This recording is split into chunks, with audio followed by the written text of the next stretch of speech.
As the implementation of the Affordable Care Act, or Obamacare, progresses, the Department of Health and Human Services is taking away the religious freedom that all Americans are guaranteed by the First Amendment by requiring that all employers, regardless of religious conscience, provide all forms of contraception to their employees and even to minors without the knowledge of their parents. In response to this assault on the Constitution, Catholic leaders are stepping up and are searching for what can be done within the bounds of the law to deliver quality health care that follows the ethical and religious directives for Catholic health care services. The Make Straight the Pathway Conference was held in Houston, Texas in March of 2013 on the campus of the University of St. Thomas to shed light on the critical problem of providing quality health care and protecting everyone's religious freedoms.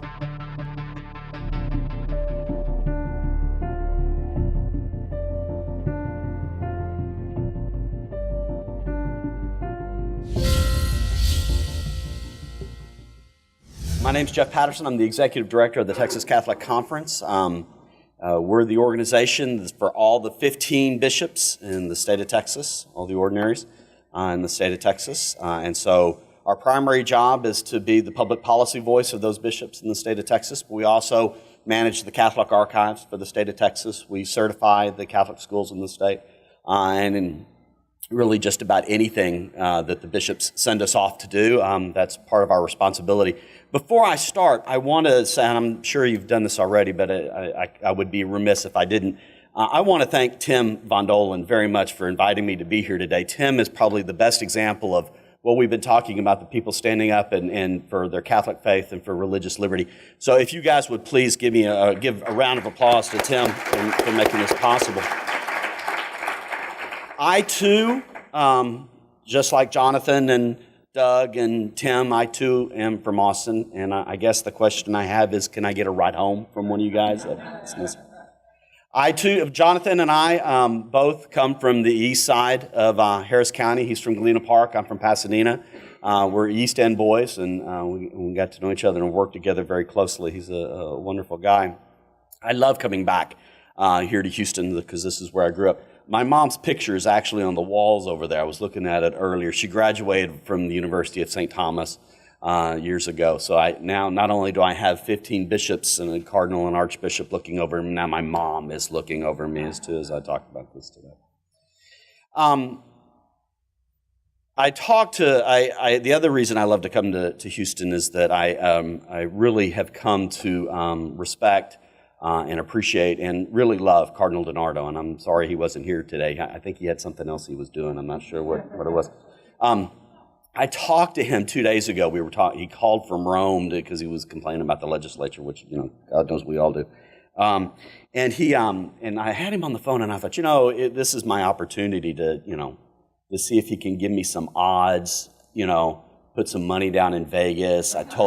Split the pot with it. We make a donation to St. Thomas or whatever he wanted to do, but I didn't do that. But it is a tremendous honor to work for the Catholic Church, and I have been doing this for about 2 years. If you look in the program, it says that I'm going to talk about the Affordable Care Act in Texas, and I'm not going to do that. It's a little weird, but I'm going to talk a little bit because of something I saw on my way into Houston today. And it builds on the conversations that you've heard already today. And it was kind of troubling to me. As I'm driving on Highway 290 on my way out of Austin, there's a huge billboard. I've never seen it before. It's right on the side of the road. And it's got a picture of Pope Benedict. And underneath it, it says, "Bye-bye, Benny." And on the other side of the billboard, it says, "We're sick of the duplicitous." And it's a sign for the American Atheist Church is having their convention in Austin. So I coughed up my Starbucks coffee and swerved back onto the freeway. But it really underscored for me what we're talking about here today. And this rampant, powerful, proactive, secularist attack on our faith and beliefs in this day and age. The Affordable Care Act is just the latest example, and the examples that Jonathan has given to you that we're facing as a faith, and we face as a group. This is the bad news. I teach a course in legislative process and lobbying at St. Ed's University in Austin, and I kind of proselytize to my students a little bit about this. I think that part of the reason why which we are seeing this threat to our religious liberty and our religious freedoms is because every right that we have that has been given to us by God and is documented in the Constitution is like a muscle. And if you don't work that muscle, if you don't use it, if you don't extend it as much as you possibly can, it atrophies. And when it atrophies, you lose the power behind it. And then other people and other forces are able to extend that upon you. And I think in a large measure, just like Doug was talking about, in this common culture that we have today, the secularist culture, we have lost that process. We have lost the strength for standing up for our religious liberty, and we need to regain that. You know, and Tim will tell you, and Jonathan too, you know, when you're at the Capitol and, you know, it's 11:30 at night and you're waiting for the hearings to come and you haven't eaten since that horrible chicken lunch at the Capitol Grill that afternoon, you start getting a little wistful. And not long ago, we had one of our priests coming to testify at a hearing at the Capitol, and we were sitting there waiting for his turn to go before the hearing, and we were talking. And one thing he said to me that was kind of striking was, when did we become the bad guys? When did our faith become that which was out of touch? When did it become the part in which we were the ones that were enforcing our beliefs on other people, when all we're really asking to do in a pluralist society, a democratic society, is to enforce and stand up and live the way that we want to do? When Jesus was in his ministry, he didn't take his apostles and go into some room and pull the drapes to do his prayers. He didn't sit and wait in the temple for people to come to him so he could feed them. He didn't require that they have a copay before he healed them. He went out and extended his ministry to where the people were. And it's something, I have 5 sons, the eldest is 15, the youngest is 7, and it's something that I try to instill in them all the time. When we go out to eat, saying grace just before dinner, it causes them to tense up. When I tell someone who's going through a personal crisis or as a sick relative, may I pray for you, and see them kind of tense up. And that makes me stop and think, is this appropriate for me to do? It's hard to do that, but it's certainly something that we need to do if we're going to do what Doug's talking about and reclaim our culture and our society, the beliefs that we believe in. So let me talk about what we're doing here in Texas. We have always, within the state legislature, the bishops have played an inside game. We identify legislative issues. The bishops will set the priorities for what we're going to do for that 140 days over the 2-year period. And then we go and we meet quietly with legislators, tell them our positions, argue, try and ward off the bad things, try to push the good things. And then when we get to a point where we need to close the deal, we call in one of our bishops to make a phone call. And believe me, it works. It's amazing. Cardinal DiNardo hates it when I say this, but the bishops are our rock stars. I mean, whenever the lieutenant governor, I'll tell you a great story. We had a group of parishioners that had come into Austin to meet with the lieutenant governor. And the piece of legislation isn't really all as important, but we were pushing him we wanted a vote. We wanted a vote on a particular piece of legislation in the Senate. Then the governor's like, well, I don't think we're going to be able to get it. I don't think it's going to happen, blah, blah, blah. So Cardinal DiNardo actually was off elsewhere in the Capitol, and he came late to the meeting. And as soon as the cardinal walked in, shook Lieutenant Governor's hand, it was like the Spirit of God. He just said, I need a vote on this piece of legislation. And the lieutenant governor said, okay, you'll have it first thing tomorrow morning, no problem. So I try to get the cardinal to come as much as possible to Austin to come and do this, and they come as much as they can. But what we've done is we've also noticed that we need to do an outside game. Part of the problem is that a lot of the teachings of the church and the positions that we take in the legislature do not always get communicated to the parishioners in the pews, to our congregation. And it's a hard thing to do when you're talking about a state as big as Texas, and you have 15 dioceses that you're dealing with. But there are 7 million Catholics in the state of Texas. 7 million. We're the third largest. Who's here from New York? Okay, well, I'm going to offend you. We're the third largest state, Catholic state in the United States, and we're about to pass New York. We're about to surpass you guys and becoming the second largest state. Yay! Not that we don't love our brethren in New York, but the fact is that if we were able, as a church, as a Texas Catholic Conference, to trigger and motivate a fraction of that 7 million people, a fraction to call their representative, to show up at the Capitol, to meet with their representative, to write a letter, to take action within their own parish, we would be unstoppable.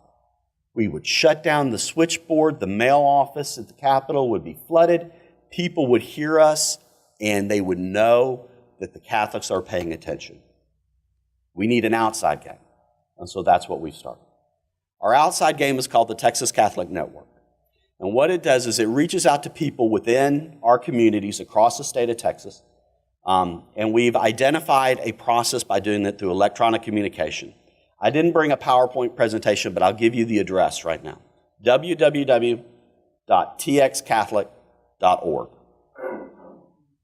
And what we do, what we're asking, and what Cardinal Donardo, Archbishop Gustavo in San Antonio, my favorite bishop, Bishop Placido up in Lubbock, they have asked every parish within their diocese to identify 2 people that will become what we call archangels for us as part of the Texas Catholic Network. And these archangels become the point of contact. Some of you who are like me, a little bit old in the political process, will remember this as having a block captain. Remember in the old political parties, you'd have a block captain that would work that block of that precinct. Okay? It's the same kind of thing, but it's based on parish level. We call them archangels. I was given this presentation up in Dallas not long ago, and he had to be one of the knights, Doug, I got to believe. He was in the back of the room. He says, well, what if I want to be called a cherubim? Call yourself whatever you want. Write a check. I don't care. Just participate. But we want to bring them together to be able to make a difference in contacting their legislator, to staying informed on the issues that are important to us right now, and the decision-making process that the bishops have arrived at in making these kind of decisions. This is a long process. This is not something that the bishops just go, all right, this knee-jerk, okay, well, this is what we're going to do. All the issues that we face and discuss go through a great deal of discussion amongst the bishops, a lot of prayer, a lot of consultation, a lot of research before a decision is made.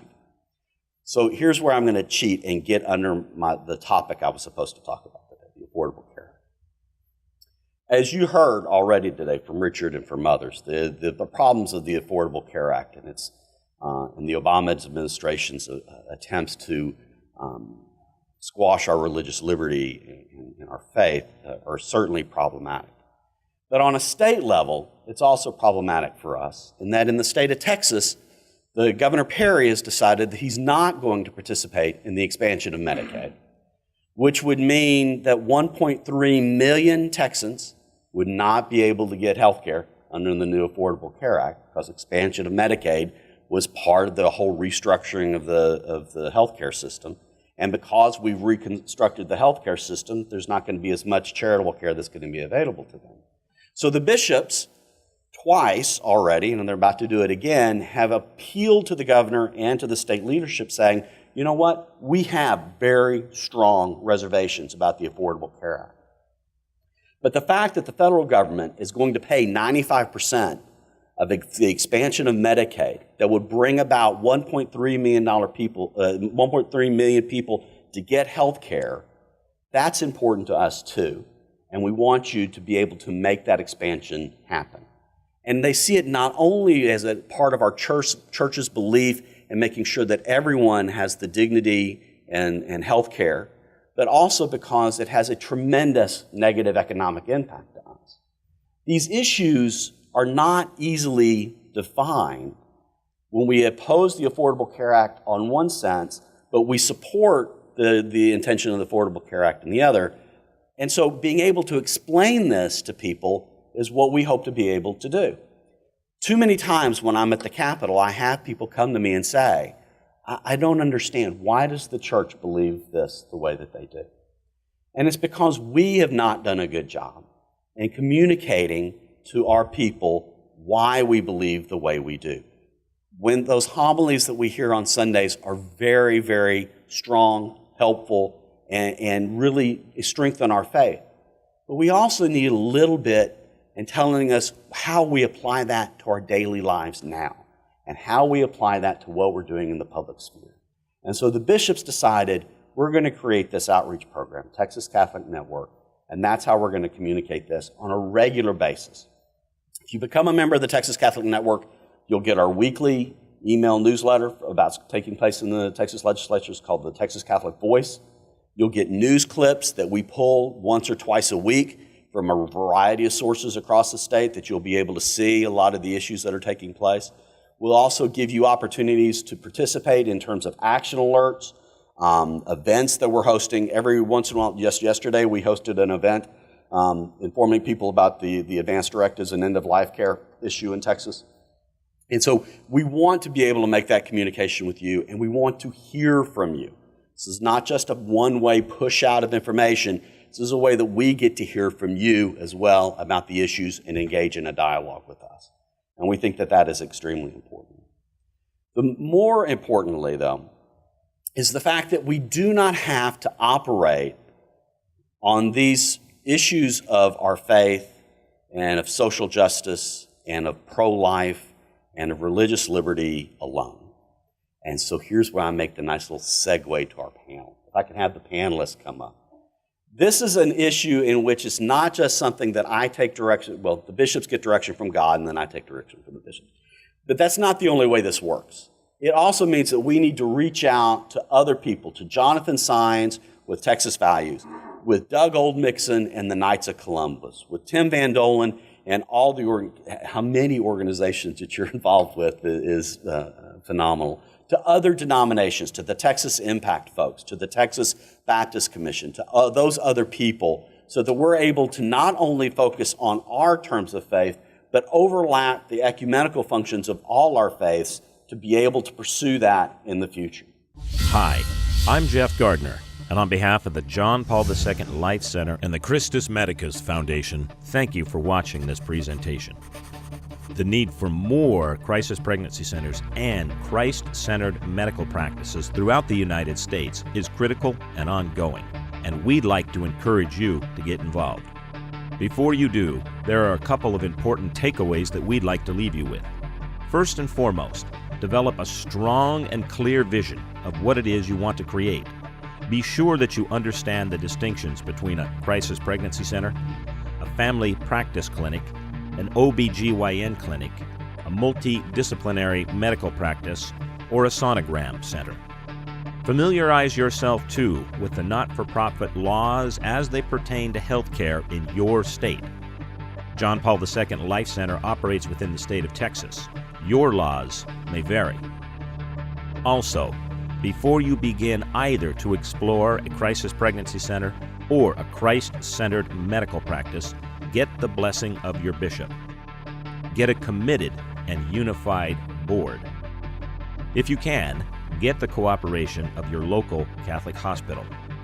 Organize and identify physicians who can be key in helping you getting your project off the ground. Develop a strategic plan, and within it, include the right professionals, those that you'll need to advise you in all aspects of your endeavor. Familiarize yourself with the fundamentals of fundraising, communication, and education. Everyone involved does not need to know how to do everything, but everyone involved should know about everything that needs to be done. To open a Christ-centered medical practice, understand the financial operations of a clinic. When considering the financial arrangements needed to establish a clinic, it has been our experience that the first-year costs, including salaries, is a minimum of $500,000 and can be supported by a recruitment agreement for a physician with a cooperating hospital. Also, care should be taken to consult with an appropriate practice management company to assist you in setting up the medical clinic and to get the correct assistance with licensing, credentialing for hospital privileges, and third-party contracts, as well as billing and collections with the best electronic medical records and healthcare information technology available. Right now, a national platform is under development to include a service company that will help take advantage of economies of scale so medical clinics and pro-life centers across the United States can be created. For more information, please contact us at Kimberly@jpiilifecenter.org. That's Kimberly@jpiilifecenter.org.